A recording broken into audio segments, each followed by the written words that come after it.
اصل میں دین جو ہے نا اس کو شوق بنانا تھا اور زندگی ضرورت تھی. ہم نے زندگی کو شوق بنا لیا اور دین کو ضرورت. اور یہ جو شوق ہے نا اس کے اوپر جو رسول اللہ صلی اللہ علیہ وسلم نے حضرت ابوبکر صدیق رضی اللہ تعالیٰ عنہ سے پوچھا کہ گھر میں کیا چھوڑ کے آئے ہو, تو انہوں نے کہا کہ اللہ اور اللہ کے رسول کا نام ہی ان کے لیے کافی ہے. وہ ایک شعر ہے نا کہ پروانے کو چراغ ہے بلبل کو پھول بس, صدیق کے لیے ہے خدا کا رسول بس. تو ہم اگر یہ دیکھیں نا کہ یہ جو ایثار کا جذبہ ہے, یہ جو قربانی کا جذبہ ہے جی. حضرت ایک آڈیو میں کہتے ہیں کہ جو یہ دماغ ہے نا یہ دنیا ہے, یہ کچھ حاصل کرنا چاہتا ہے. دل جو ہے نا وہ دین ہے, یہ کچھ دینا چاہتا ہے. جب تک آپ کا دل آپ کے دماغ پہ حاوی ہے, جب تک آپ کے اندر ایثار کا جذبہ ہے, دینے کا جذبہ ہے, آپ کے اوپر پریشانیاں حاوی نہیں ہو سکتی. ہم جو ہے نا یہ بس اللہ سے مانگتے رہتے ہیں, مطلب یعنی کہ اللہ سے اس لیے پکار رہے ہیں کہ بھئی ہماری دنیاوی یہ جو پرابلمز ہیں. بلکہ حضرت کوزن ایک جملہ تھا اسے تو میں مطلب بالکل نا میرے رونگٹے کھڑے کر دیے, اور کہتے ہیں حالات ایسے ہو گئے ہیں کہ آج اگر انسان سے پوچھا جائے کہ اللہ اور پیسے میں سے کسی ایک کو چنو تو انسان پیسے کو چنے گا. اس حد تک یہ خطرناک ہو گئی ہے بات کہ یہ پورا کا پورا ایک مطلب نعوذ باللہ ایک معبود بن گیا یہ جو پیسے کی محبت. بالکل ایسی. تو یہ باقی جو اللہ والے ہیں وہ ہر طرح کے خوف سے اور ہر طرح کے غم سے گزار کے ہر طرح کے خوف اور غم سے آزاد کر دیے. کیا بات. تو لیکن وہ پروسیس ہے, اس سے گزرنا ہے. ایسا ہو نہیں سکتا کہ اللہ تعالیٰ آپ کو بغیر پروسیس کے گزارے آپ کو کوئی اچھا مقام دے دے. کیا بات. یعنی کہ جو اچھے وقت کا انتظار کر رہا ہے اس پہ اچھا وقت ضرور آئے گا.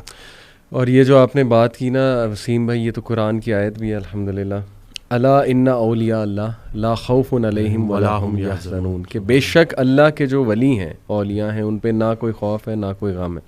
تو اولیاء کون ہیں یہ بھی اللہ نے ایک اور آیت میں ایکسپلین کیا کہ بے شک اللہ کے ولی تو وہی ہیں جو ایمان لاتے ہیں اور تقوی اختیار کرتے ہیں اللہ سبحانہ تعالیٰ کا. یعنی they respect Allah so much, they are in of Allah سبحانہ تعالیٰ سو مچ کہ وہ سوال ہی نہیں پیدا ہوتا اللہ کے بارے میں نیگیٹو سوچیں, کیونکہ اللہ رب العالمین کی ذات جو ہے ہی از الحکیم, دا موسٹ وائز, اور سب سے زیادہ جسٹ. الیس اللہ بأحکم الحاکمین, کیا اللہ سب سے زیادہ جسٹس کرنے والا نہیں ہے, بہترین حاکم نہیں ہے؟ تو دے نو, وہی آپ کی والی بات کہ یقین ہے, شک نہیں ہے رب کی ذات پہ.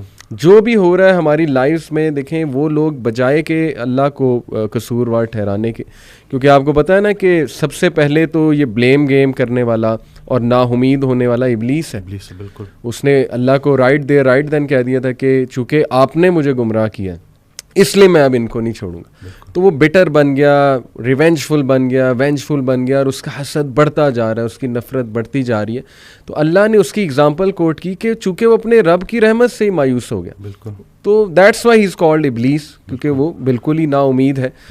تو یہ بات آ جا کے وسیم بھائی پھر یقین کی ہی ہے کہ اللہ سبحانہ و تعالیٰ جو ہے نا وہ میرا برا نہیں چاہ سکتا. میں آپ کو بس ایک چھوٹے سی بات اپنی پرسنل بتا کے پھر آپ کی طرف آتا ہوں.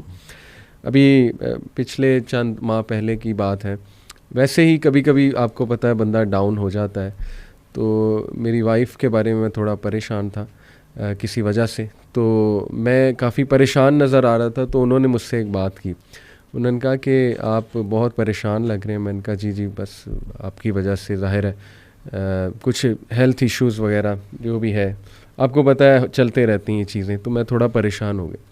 تو انہوں نے ایک بات کی, اتنا اسٹرانگ جملہ وسیم بھائی کہ میرے رونگٹے کھڑے ہو گئے ان کا یہ جملہ سن کے. شی سیڈ کہ دیکھیں آپ اس لیے پریشان ہیں نا بیکاز یو لو می, آپ مجھ سے پیار کرتے ہیں. تو شی سیڈ کہ آپ سے زیادہ پیار مجھ سے اللہ کرتا ہے. سبحان اللہ. تو یہ بات ہمیشہ یاد رکھیں کہ اگر یہ کچھ آیا ہے اللہ کی طرف سے نا, تو یہ اس میں خیر ہی ہے اللہ کی طرف سے. تو اس سینٹینس نے مجھے اتنی تقویت دی وسیم بھائی کہ واقعی دیکھیں ہم اپنے چاہنے والوں سے کتنا پیار کر سکتے ہیں ایک حد تک, اللہ انفائنائٹ ٹائمز ہم سے زیادہ جو ہے نا اپنی مخلوق سے پیار. تو کیسے اللہ ایک بندے کو ڈسٹرائے کر سکتا ہے, کیسے اللہ سبحانہ تعالیٰ ایک بندے کو سفر ہوتے دیکھ سکتا ہے؟ پاسبل ہی نہیں. بے شک.